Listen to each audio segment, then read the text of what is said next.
Bienvenue à Voix de résilience, un balado de nouvelles racines. Un espace de parole, de reprise de pouvoir et de résilience. Ici, on n'est pas anti-religion, mais plutôt pour l'humain, qu'on accueille sans jugement, peu importe son milieu d'origine et là où il se trouve dans son parcours. Et parfois, on y arrive même avec un brin d'humour. Attention, certains sujets peuvent être sensibles. Sachez que les propos exprimés reflètent le vécu et les opinions des personnes invitées et pas nécessairement celui des animateurs ni de Nouvelles Racines. Ce balado est pour tous les résilients et résilientes qui ont choisi, à leur façon, de suivre un autre chemin. Salut, bienvenue dans la deuxième partie de l'entrevue avec Anne-Marie Tappe. L'idée à la base, c'était de faire un extra, un bonus à l'épisode. Et comme il n'y en avait pas avec celui d'Anne-Marie, parce qu'il y en a pour tous les autres de la saison, les bonus, c'est ces moments-là où on va poursuivre la discussion, on va avoir des questions un petit peu plus personnelles, un petit peu plus croustillantes. Mais là, on n'en avait pas. Fait que j'ai dit à Anne-Marie, est-ce que ça te tenterait de faire un petit bonus? Ça sera pas trop long. Et comme de fait, finalement, c'est devenu une deuxième partie à l'entrevue. Et ce que je trouve qui est intéressant, c'est que ça fait déjà plusieurs mois que j'ai fait l'entrevue avec Anne-Marie. Puis là, j'avais comme l'occasion de lui poser des questions qui me sont venues en faisant le montage avec des écoutes que j'ai fait. Et là, j'avais envie d'aller plus creux dans certaines réponses qu'elle m'avait données, et clarifier des choses. Donc, pour vous, pour moi, j'avais envie d'aller plus loin. Et donc, on est allé voir ensemble, premièrement, les raisons qui font qu'on adhère à un groupe religieux, qu'il soit sectaire ou non, qu'est-ce qui fait qu'on reste, puis aussi qu'est-ce qui fait qu'on quitte ces milieux-là. Aussi, j'avais envie qu'on explore plus les types de violence et de contrôle qu'on peut observer, mais que ce soit très concret. On en a parlé vite fait dans l'entrevue, mais là, j'avais envie qu'on voit ensemble plus concrètement cet aspect-là des groupes sectaires, les dérives sectaires. Puis je voulais aussi voir, c'est quoi tu sais, quand on parle de groupe, est-ce que ça prend toujours un leader charismatique à la tête de ces groupes-là, ou il y a des groupes qui vraiment sont des milieux sectaires sans qu'il y ait forcément des leaders à la tête. On a aussi voulu aller voir, est-ce qu'il existe des différences de vécu entre les personnes qui sont dans un même groupe? Donc, tout dépendamment le type d'implication, la position, le rôle qu'on joue dans le groupe, est-ce qu'il y a des différences dans tout ça? On a terminé en parlant de radicalisation personnelle, d'obsessions qui peuvent finalement virer peut-être des fois à un délire religieux. Et donc, c'est super intéressant. On va plus en profondeur dans certaines choses, puis on explore d'autres aspects qu'on n'avait vraiment pas touchés dans la première partie. Voilà, j'espère que ça va vous plaire. C'est un peu une surprise que je vous fais, un cadeau que j'avais envie de vous faire, de pouvoir aller encore plus loin dans la conversation. Je remercie encore Anne-Marie pour ça, c'est super apprécié. Et donc, je vous souhaite une bonne écoute.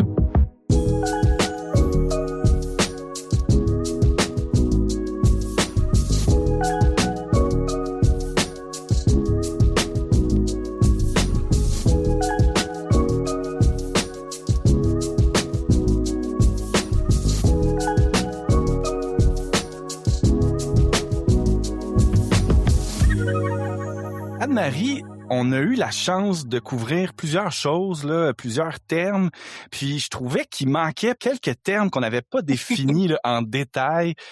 Par exemple, les dynamiques sectaires, les milieux sectaires, puis j'aimerais ça qu'on puisse aller plus loin là-dedans. Puis, avant d'aller là, j'aimerais qu'on parle des raisons pour lesquelles on adhère à un groupe religieux. Il doit y avoir des raisons humaines et valables d'adhérer à des groupes de croyances. Absolument. Tu sais, souvent, ça vient... il y a plusieurs raisons. Effectivement, on est tous et toutes des personnes différentes avec des buts, des valeurs différentes, mais souvent, ça vient d'une interrogation. Ça vient d'un vide, puis l'humain a horreur du vide. Donc, on va vouloir le combler avec quelque chose qui fait sens pour nous. Un peu comme si on trouvait déjà la réponse. On avait déjà la réponse à la question qu'on avait, mais on a besoin de se le faire confirmer ou on a besoin de remplir ce vide-là par autre chose et on ne trouve pas la réponse à notre environnement. Donc, on va aller voir ailleurs.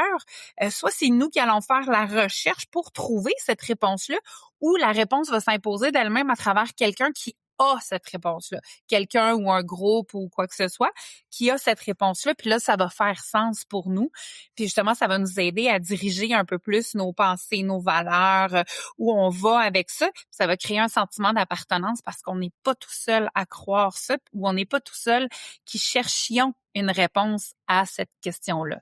Fait qu'il y a comme une notion de sentiment d'appartenance qui vient avec le fait d'adhérer à un groupe. On se sent Oui. on est compris, qu'on pense la même chose, qu'on a les mêmes types de croyances.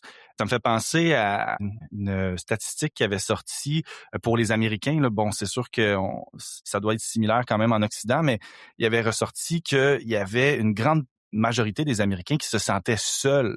Il sortait que 62% se sentaient fatigués par le travail ou qui travaillaient trop. Il y en avait qui disaient qu'ils voyaient pas beaucoup leur famille, quasiment 66%. 51% disaient qu'il manquait de vie spirituelle, vie profonde ou une profondeur face à la vie, au sens de la vie. Puis il y avait un 75% qui finalement passaient beaucoup de leur temps sur les technologies, les réseaux sociaux, Mhm. mais qui se sentaient, malgré le fait qu'on n'a jamais été autant connectés en ligne, qui se sentaient seuls.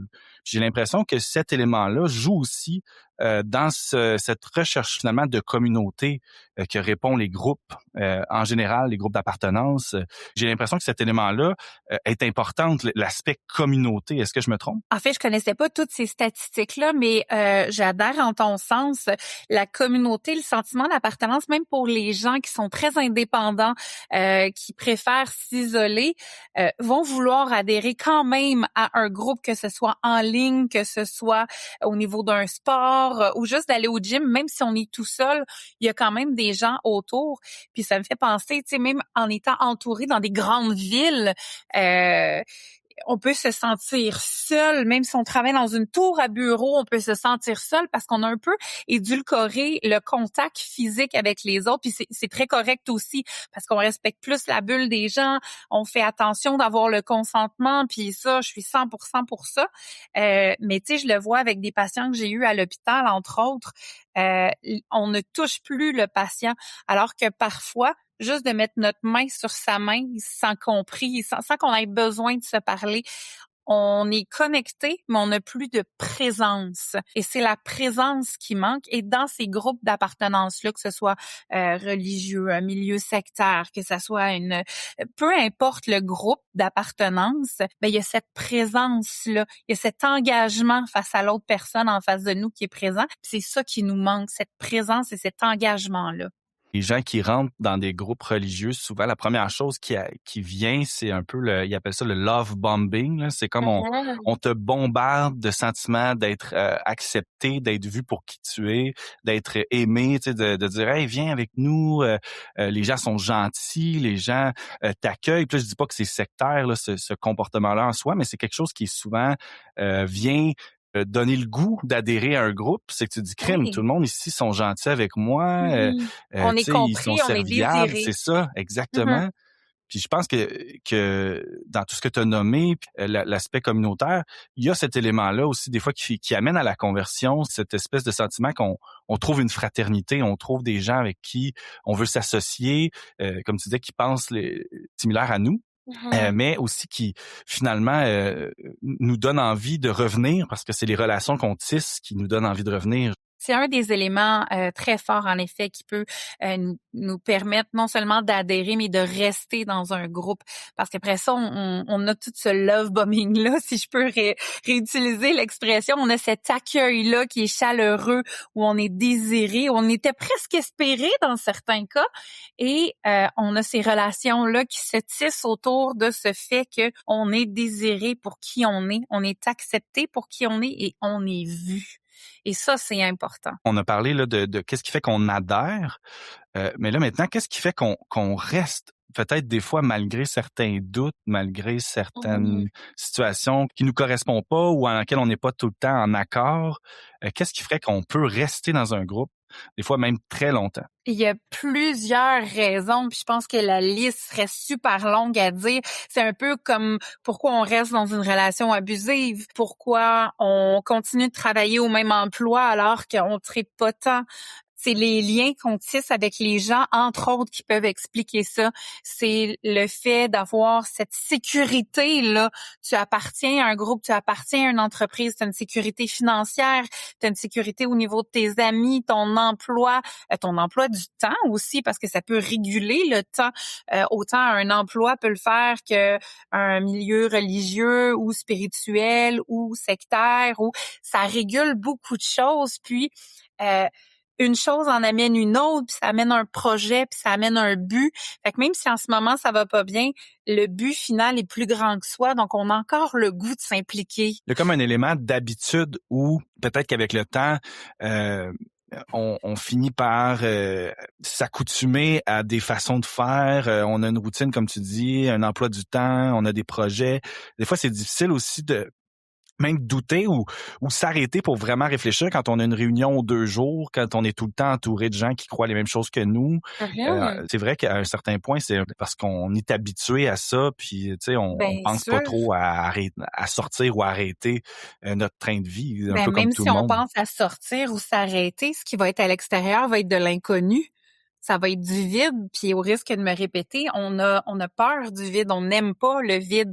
Donc, de se lancer dans le vide pour recommencer quelque chose d'autre ailleurs, que ce soit un emploi, une relation, c'est difficile parce que on se met nous-mêmes en situation de vulnérabilité, tandis que là, à l'endroit où on est, on connaît les facteurs qui peuvent jouer pour ou contre nous, on connaît les gens qui y participent, puis on n'a pas besoin de se rendre autant vulnérable parce qu'on est quand même en contrôle de ce qu'on contrôle pas. Je sais pas si si ça s'explique bien, mais on peut comprendre les éléments et les facteurs qui sont présents, alors que si on change de milieu, ben justement, on est rendu plus vulnérable parce que c'est de l'inconnu partout autour de nous. Mhm. Bon, on est dans le connu. L'inconnu peut nous faire peur. On est dans les habitudes. Donc, changer les habitudes, c'est difficile. Ça demande un effort, ça demande des sacrifices. Fait qu'on Oui. comprend que ça peut faire peur. Euh, Au niveau des groupes, des milieux religieux ou même sectaires, tu l'as nommé dans l'épisode. En fait, on peut avoir des types de violences qu'on peut retrouver. Puis j'aimerais qu'on nomme ces comportements-là. Je pense que ça serait pertinent d'aller peut-être un petit peu plus en détail dans ça. Quand on pense à des violences ou à du contrôle Mhm. qu'exercent des milieux sectaires, ou on pourrait dire des groupes où il y a des dérives sectaires, où il y a des dynamiques sectaires, quel type de violence on parle? Ben, en fait, il peut y avoir de la violence physique, psychologique, mais aussi financière. On parle entre autres de la violence qui est sexuelle, qui est sociale également, lorsqu'on tente d'isoler les gens ou de contrôler l'information qui se rend aux membres qui adhèrent. Donc, il y a plusieurs formes de violence qui peuvent être présentes. On n'est pas obligé de réunir toutes ces sortes de violences-là, par contre, pour que ce soit un milieu sectaire. Il peut s'agir d'une ou deux seulement, mais lorsqu'elles sont présentes, c'est un milieu qui peut être sectaire. Si, par exemple, moi, je suis dans un groupe, peu importe lequel, puis là, je veux, mettons, observer des violences sexuelles, à quoi ça peut ressembler? Tu sais, moi, première chose que je pense, c'est l'abus du corps, tu sais, Mhm. le viol ou des choses comme ça, mais est-ce qu'on parle de ça seulement ou il y a d'autres types de violences sexuelles? Ben, il y a plusieurs, justement, il y a plusieurs sous-aspects là à la violence sexuelle. Oui, en effet, on peut parler de viol ou d'agression sexuelle. On peut parler aussi de méthodes de contraception, de méthodes d'accouchement. On peut parler aussi de positions sexuelles qu'il faut adopter plutôt que d'autres, puis de contraindre la personne à avoir ces positions-là. Une violence sexuelle aussi, ça peut être au niveau de la perte de jouissance d'une des deux personnes, de peu importe le moyen pour se rendre là. Donc, on voit que ça peut aller vraiment dans plusieurs sphères, là. Toutes les sortes de violences ont des branches comme ça qui partent en éventail puis qui prennent le contrôle de tout ça. Puis c'est comme un contrôle de la sexualité de la personne, au Oui. final. On décide pour elle ce qui est bon pour elle au niveau de sa sexualité puis de sa Mhm. santé sexuelle, par exemple. Absolument. Oui, tu le mentionnes bien, la santé sexuelle également. La violence physique, bon, on imagine les coups. On imagine le fait d'être retenu, Oui. d'avoir peur pour sa vie. J'imagine que violence physique, ça tourne autour un peu de ça. Ça peut être la séquestration aussi, faire en sorte qu'une personne ne sorte pas de son domicile. C'est une forme de violence physique grave que la personne doit être contrainte à un espace dans la maison seulement, un placard, une chambre. Donc ça aussi, ça fait partie de la violence physique. Puis dans la violence physique, je pense que c'est important de le mentionner. J'avais lu ça dans un des écrits de Lorraine de Rocher, que Oui. souvent c'est les enfants qui vont être victimes de ça sans même le savoir, parce que dans Oui. l'éducation aux parents sur comment éduquer leur enfant, il y a toute la notion qui châtie bien aime bien. Tu sais, il y a comme l'élément de faire de la discipline, puis souvent Oui. dans certains milieux, l'aspect physique est important pour amener l'enfant dans la droiture. Oui, la correction, parce que l'enfant s'en va dans un chemin qui n'est pas en accord avec les valeurs et avec les croyances du groupe ou même de la famille, parce qu'on peut être dans un groupe très sain, mais avoir une famille qui, elle, a une dérive ou est un mini-groupe sectaire. Donc, la famille peut agir comme un milieu sectaire en étant dans un groupe très sain. Puis oui, en effet, la violence que les enfants vont subir, ben pour eux, ça va être une habitude de vie. Fait que pour eux, ça va être normal de voir cette violence, de la subir et par la suite, ben peut-être même la répéter. Ouais, malheureusement. Puis, si on parle de violence psychologique, on parle de quoi? Ben, la violence psychologique, c'est tout le contrôle, entre autres, du psyché. Ça va être aussi le contrôle sur ce que la personne peut dire, peut penser, peut faire. On joue sur la culpabilité de la personne, de faire sentir à la personne qu'elle est pas bonne d'emblée. Donc plusieurs groupes jouent là-dessus. Là. C'est intéressant de le nommer comme ça parce que dans tout groupe, finalement, on peut retrouver ces types de dynamiques-là, même Mhm. dans un duo, un couple, par exemple. Absolument. Euh, J'aime aussi une des approches de Steven Hassan qui a créé le BITE model ou le modèle Oui, BIT, qui me fait rire quand même, mais qui est BITE, en fait, qui est un modèle où il va nommer qu'il y a 4 formes de contrôle selon lui. Il y a le contrôle des comportements, donc ce que tu as le droit de faire, ce que tu n'as pas le droit de faire. On va finalement contrôler tes actions. Il y a le contrôle des pensées. Dans ce que tu disais, là, tu peux pas oui. penser telle chose, fais attention à tel type de désir, tel type de... Même Mhm. l'autre contrôle, parce que l'on a comportement, pensée. L'autre contrôle qui est les émotions. Donc, comment tu dois ressentir les choses, que tu as le droit de ressentir comme émotion ou pas. Fait qu'il y a un contrôle à ce niveau-là. Puis un contrôle de l'information. Donc, l'information qu'on te donne. Tu sais, puis dans le contrôle de l'information, je trouvais ça intéressant. Il nommait qu'il y avait finalement un contrôle au niveau de l'information qui vient de l'extérieur, mais on va aussi Oui. discréditer l'information qui vient de l'extérieur. On va dire c'est des fake news. Écoutez pas les Oui. médias, écoutez Où pas. les gens ont juste pas accès à cette information-là. Puis ce qui est super Oui. intéressant avec Steven Hassan, pardon, c'est que dans ses écrits, il nous montre comment un univers qui soit sectaire ou religieux ou peu importe, parce qu'ils veulent protéger leurs membres. Tu sais, c'est toujours sous le couvert de quelque chose de Ouais. beau, de bon. Ben, ils vont se mettre à contrôler les gens, à contrôler ce qui vient aux gens, donc tout ce qui va vers les gens aussi, puis qui va couper le fait qu'ils peuvent se faire une tête par eux-mêmes. Donc, de Ouais. décider pour eux ou de juger si c'est bon ou pas bon. Fait que, tu sais, c'est super intéressant là-dessus parce que justement, ça va les empêcher de pouvoir avoir ce pouvoir décisionnel-là sur leurs décisions, leurs pensées, Mhm. leur corps, puis leurs relations. C'est comme tu disais dans l'épisode que c'est l'autonomie qui est importante, Mhm. l'autonomie de penser finalement, Oui, la pensée critique, être capable de penser pour soi, de prendre des décisions avec réflexion, puis d'avoir le droit de croire ce que tu veux quelque part. absolument. Tu as dit dans l'épisode, puis je l'ai coupé parce que t'avais pas été plus loin sur pourquoi tu m'avais dit ça, mais tu avais dit j'aime pas le mot gourou. Qu'est-ce que Oui. t'aimes pas de ce mot-là, Anne-Marie? Ben, en fait, c'est que il y a plusieurs définitions différentes de ce terme-là. Tu sais, en sanskrit, puis même dans d'autres cultures, ça renvoie à un maître spirituel ou un enseignant. Tu sais, quelqu'un qui est légitime dans la soif de savoir. Puis, ben, comme ici, gourou, ben c'est un manipulateur qui est dangereux. Puis ça développe un caractère. Puis je dirais même plus qu'un caractère, c'est une caricature d'un un être extrêmement contrôlant et compagnie. Fait que je trouve ça plus difficile parce que les deux mettent le gourou, entre guillemets, dans une relation de pouvoir. Mais il y en a un, c'est pour instruire de manière spirituelle légitime, et l'autre, c'est dans un but de contrôle. Puis, justement, les attentes morales sont pas les mêmes. Fait que c'est pour ça que j'aime pas trop qu'on emploie le terme gourou pour parler des leaders charismatiques Ouais. plus sectaires, là. Parce qu'à la base, c'est ça, ça veut juste dire, je pense, enseignant ou maître Oui, c'est dans la mais langue. souvent c'est spirituel, là. Mais oui, OK, c'est oui, un enseignant ou un maître spirituel, là. c'est Donc, ça. tout ce qui est recherche de sens, l'identité, puis justement les questions qu'on se pose sur la vie, sur la mort, puis sur tout ce qui est entre les deux, là. Fait que souvent, Mhm. ça, c'est des guides, c'est des enseignants. Donc, c'est pour ça que j'aime pas trop qu'on utilise ce terme-là, mais ça, je pense que c'est mon petit lexique à moi Oui, qui est oui. graffiné à ce moment-là, là. C'est quoi le terme qu'on pourrait utiliser? Leader? Un leader charismatique, il y en a des positifs, il y en a des négatifs, il y en a qui vont être extrêmement dangereux. Mais oui, des leaders charismatiques sectaires, au pire, là, s'il faut absolument rajouter Ouais. un adjectif.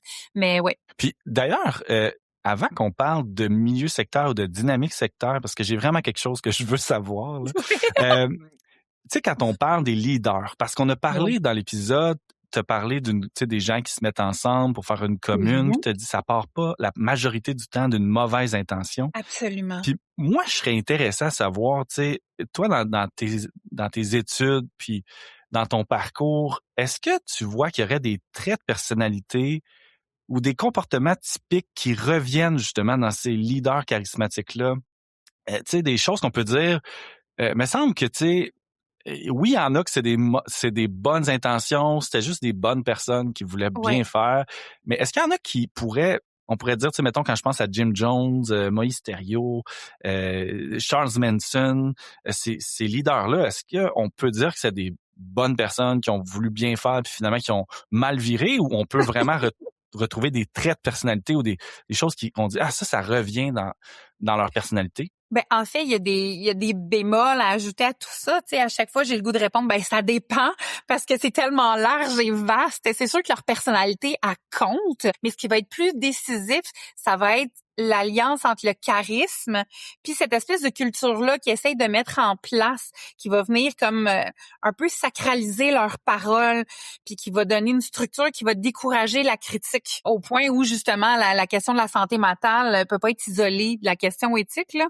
Ouais. Euh, Qu'est-ce que devient la responsabilité d'une personne qui se place au-dessus de toute contestation au nom de Dieu, au nom de la vérité ou n'importe quoi. Mais souvent, les leaders de groupes sectaires, c'est des personnes capables de capter le désir de sens, ou qui veulent offrir une protection, se présenter comme une référence. Donc, que ça soit eux-mêmes qui se présentent ainsi, ou que ce soit, comme je le disais dans le podcast, le groupe qui pousse le leader à être de plus en plus une référence sur Ouais. des sujets vraiment variés, puis d'incarner justement la réponse à ça. Puis lui, c'est le seul détenteur finalement de la vérité entre le monde pur, qui est le groupe, et le monde dangereux qui est à l'extérieur. Donc c'est ça. La personnalité, elle compte, mais c'est vraiment un mélange de charisme puis de la culture qui va faire en sorte, tu sais, au niveau du découragement de la critique, qui va amener cette structure sectaire-là au niveau des leaders. Fait que c'est comme une combinaison entre une personne avec une personnalité très charismatique, puis le Oui. milieu finalement qui va pousser pour que le leader prenne de plus en plus de place, puis le leader qui veut aussi en prendre ou qui aime en prendre ou qui finit par en Mhm. prendre de plus en plus. Puis Ouais. tu me corriges si je me trompe, OK? C'est ma théorie, là, ça sort de nulle part, là. Mais j'ai appris un petit peu, tu sais, je m'intéressais aux tueurs en série puis aux Mhm. psychopathes en général, là. Il y a eu un bout où je faisais ça, là. Bon, ma santé mentale va bien, mais je m'intéressais à ça, comme beaucoup de gens sur les true crime et tout ça. Puis il parlait souvent de la triade noire. Je sais pas si ça te dit quelque chose, là. C'est comme Mhm. 3 traits de personnalité. Il y en a un qui est narcissique.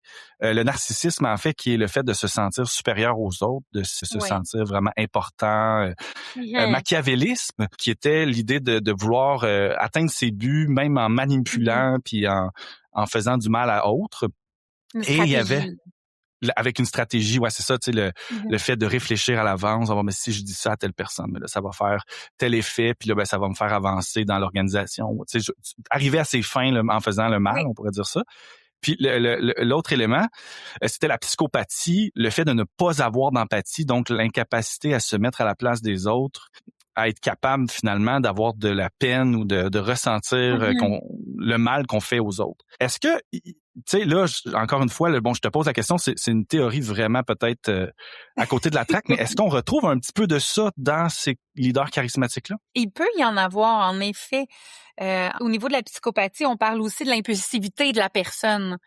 Donc, puis ça, on le voit dans plusieurs dérives sectaires qu'on a pu observer, entre autres, à travers les médias, tu sais, les plus connus d'entre eux, David Koresh, Jim Jones, c'est pour ne nommer que ceux-là, David Berg. Tu sais, donc beaucoup d'impulsivité aussi.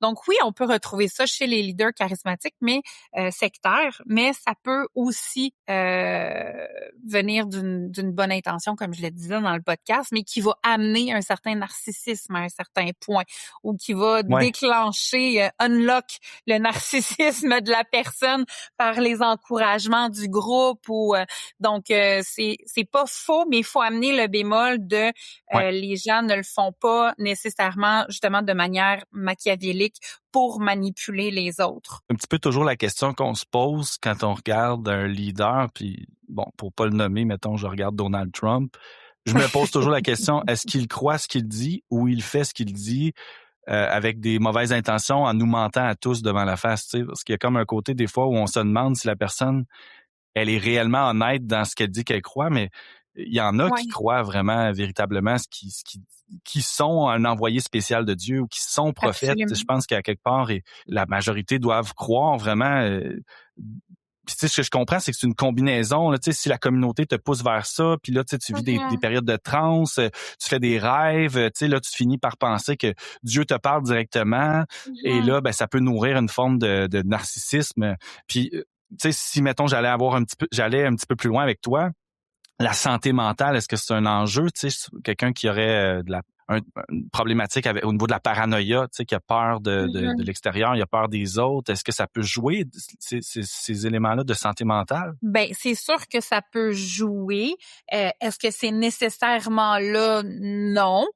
Pas à prime abord, là, mais il faut aussi se dire, tu sais, tantôt on parlait des gens qui adhèrent au milieu sectaire, mais les leaders charismatiques qui sont à la tête de ces milieux-là, eux autres aussi, ils ont des questions auxquelles ils n'ont pas reçu les réponses et parfois la réponse va venir d'en bas en disant ben c'est toi qui as toutes les réponses en toi puis c'est toi qui vas nous donner cette réponse-là.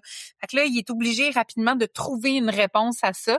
Puis s'il y a une idée qui vient, faire hey, ça se pourrait que ça soit ça, ben alors, soudainement ça va être un message des Elohim ou ça va être un message de Dieu ou ça va être un message de peu importe.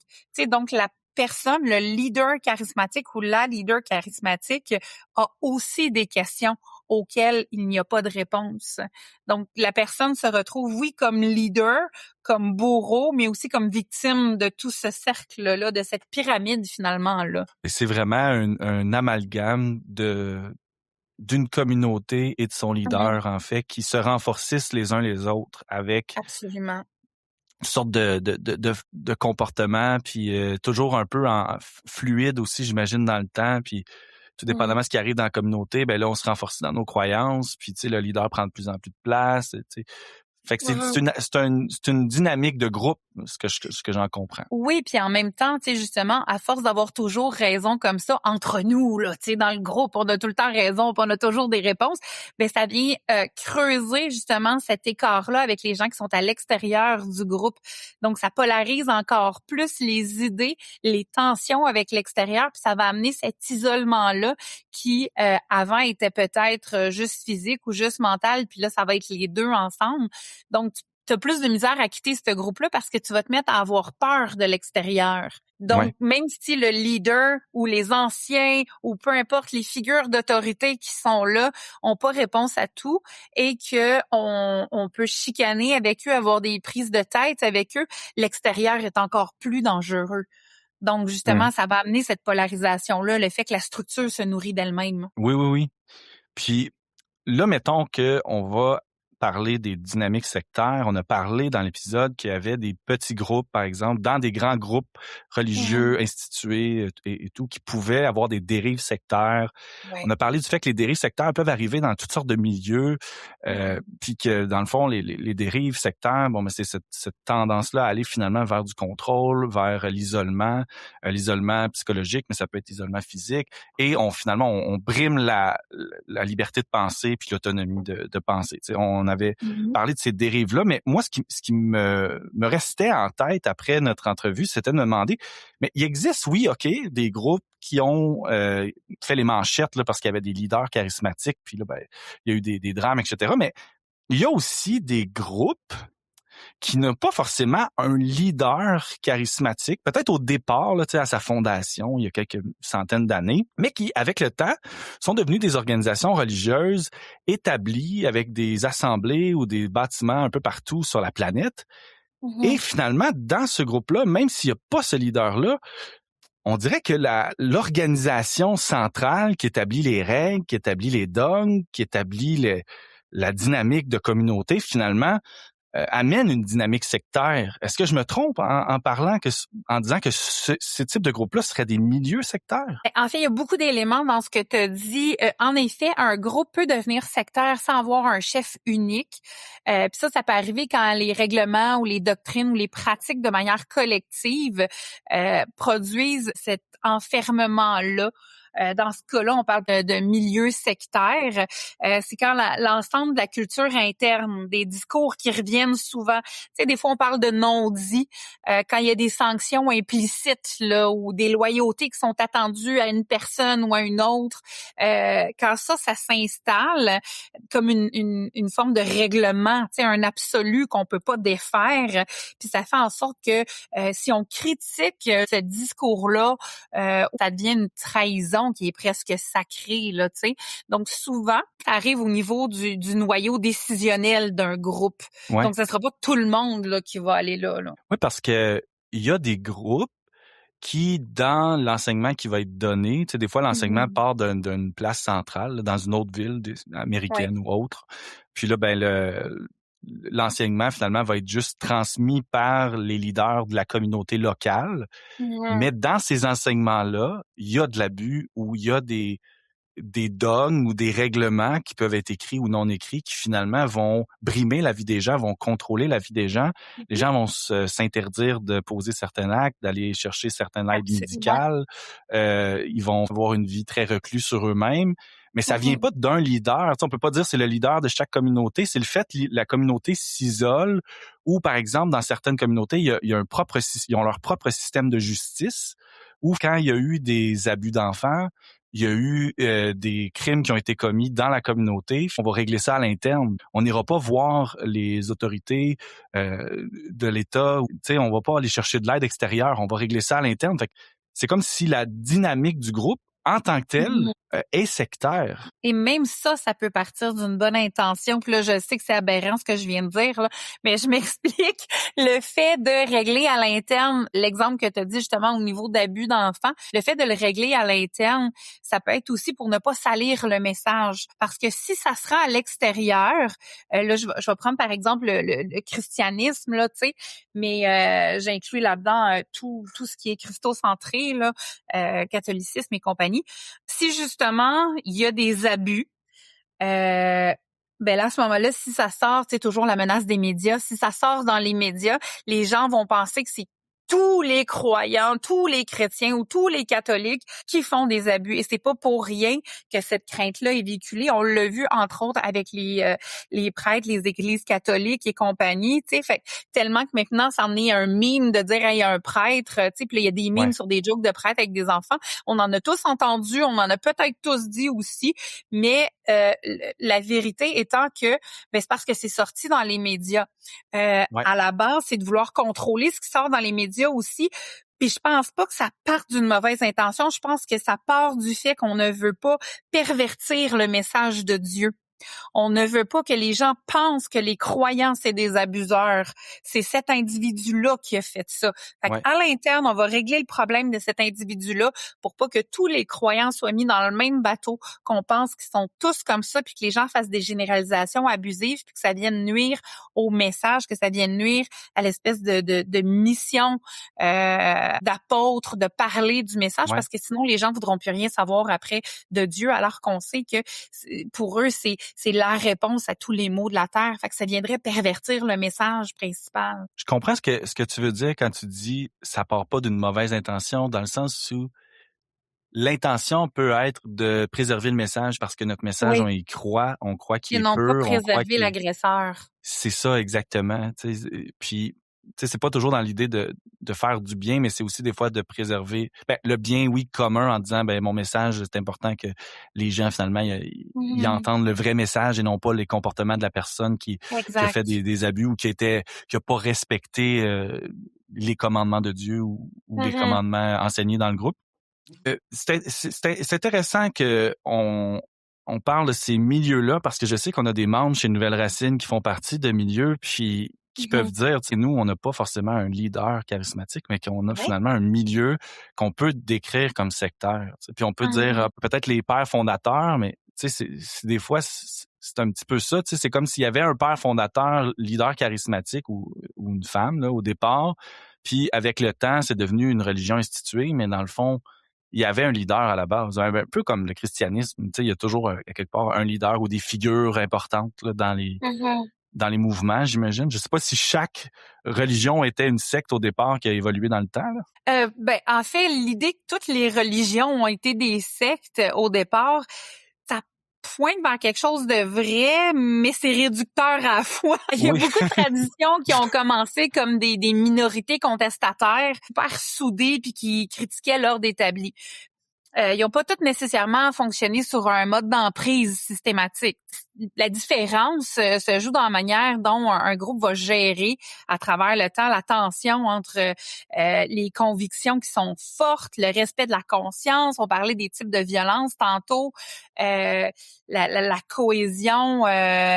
La cohésion dans tout ça, la reconnaissance des multiples chemins qui sont possibles d'avoir pour se rendre à cette vérité-là. Fait que, tu sais, c'est pour ça que je dis que ça serait réducteur un peu parce que justement, il y a une grosse différence qui va jouer de ce côté-là sur la manière de gérer le groupe.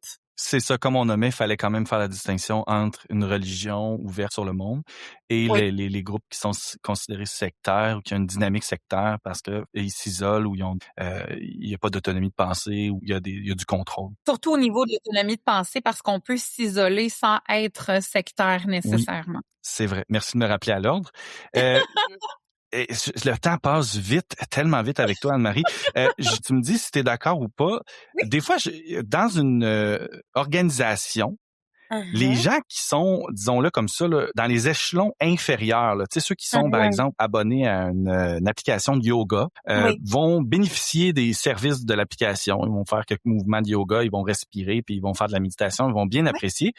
Mais que des fois, dans une organisation, c'est plus on monte dans l'échelon que finalement on retrouve une dynamique sectaire. Donc, tu sais, si la personne finalement elle veut se rapprocher du maître enseignant spirituel, puis elle déménage en Inde, puis elle va faire un voyage là-bas, mais ça se peut que là-bas, plus on se rapproche finalement de la tête dirigeante d'une organisation, plus il y a une dynamique sectaire. Est-ce que je me trompe avec ça?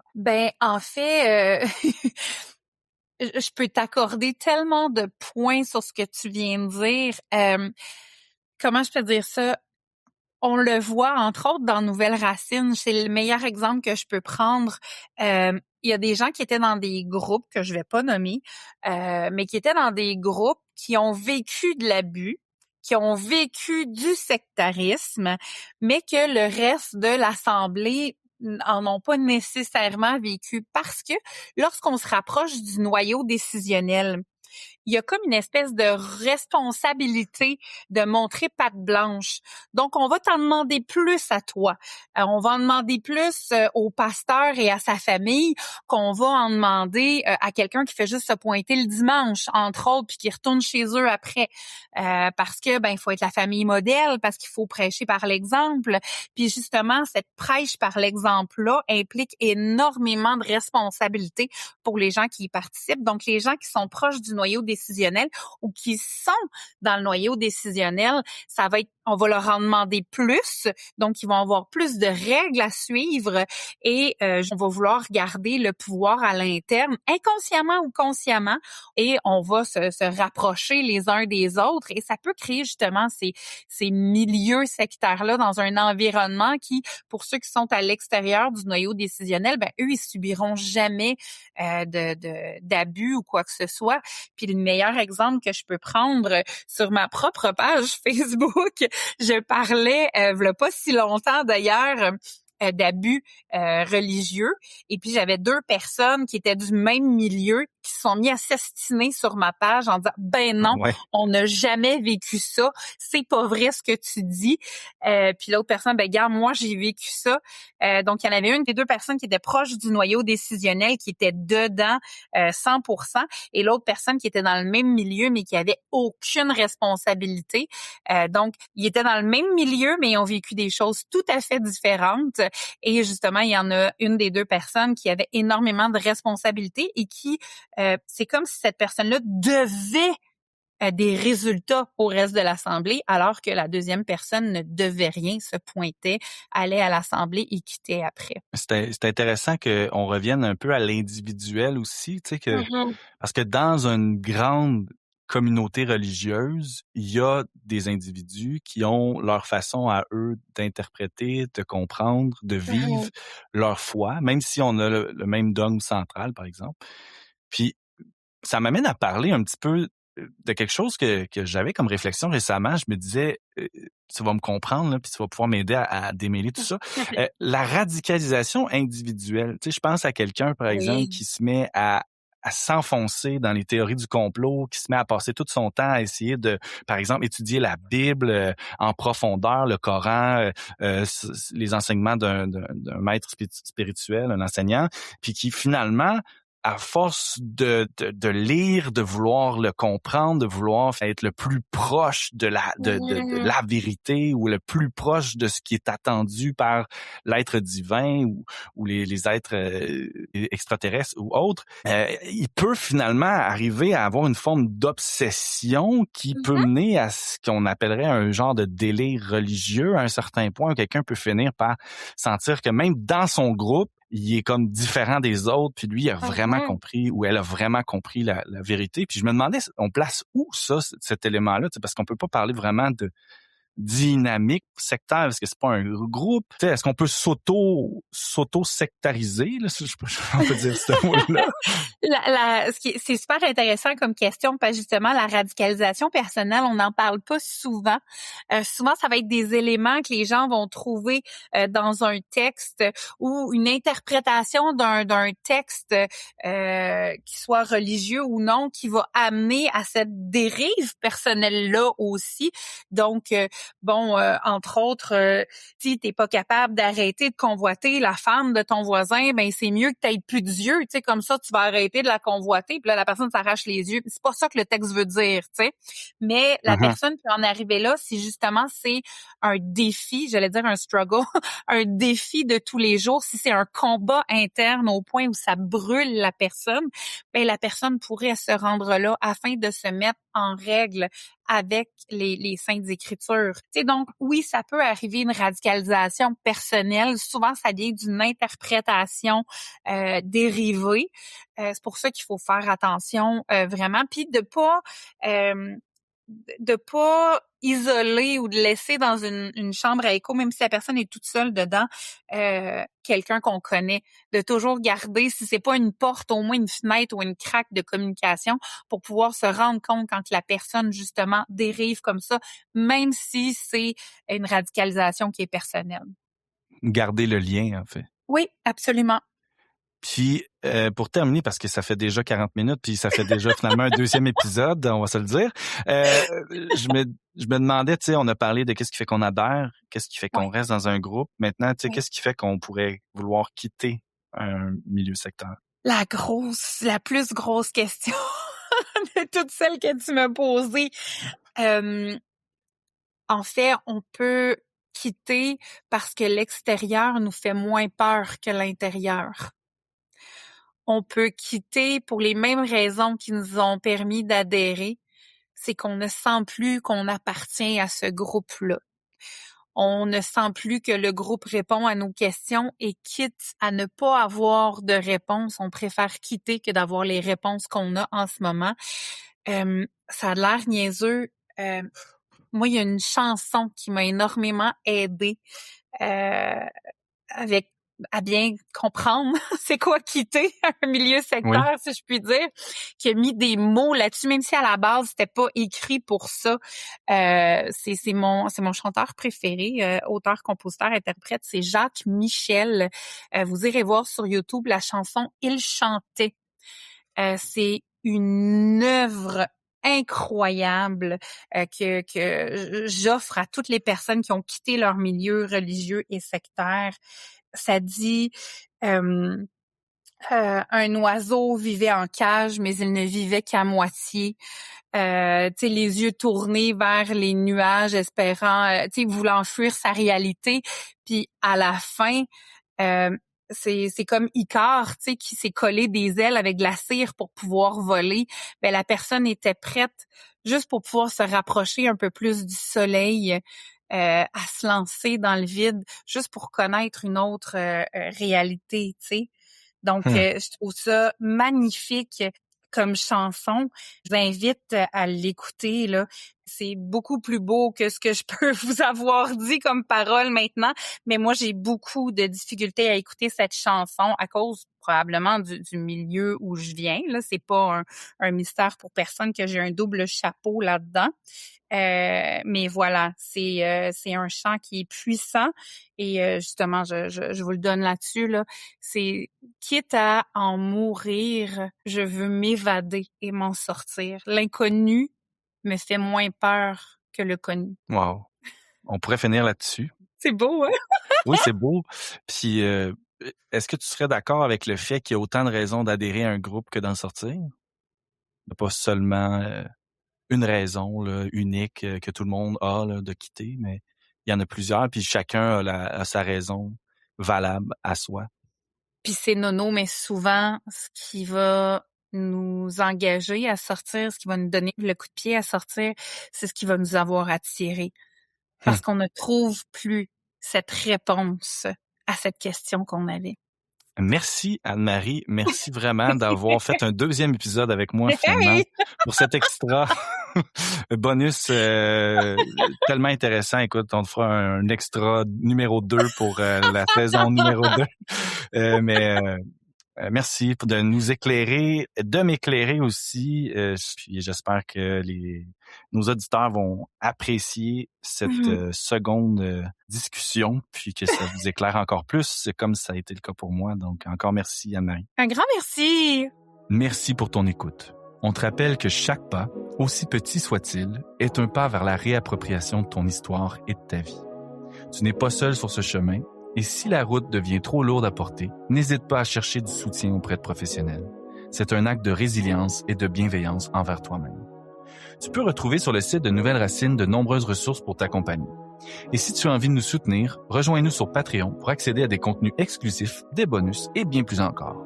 Chaque don nous aide à financer notre balado et les projets de Nouvelles Racines. D'ici là, prends soin de toi et on se retrouve très bientôt pour un prochain épisode.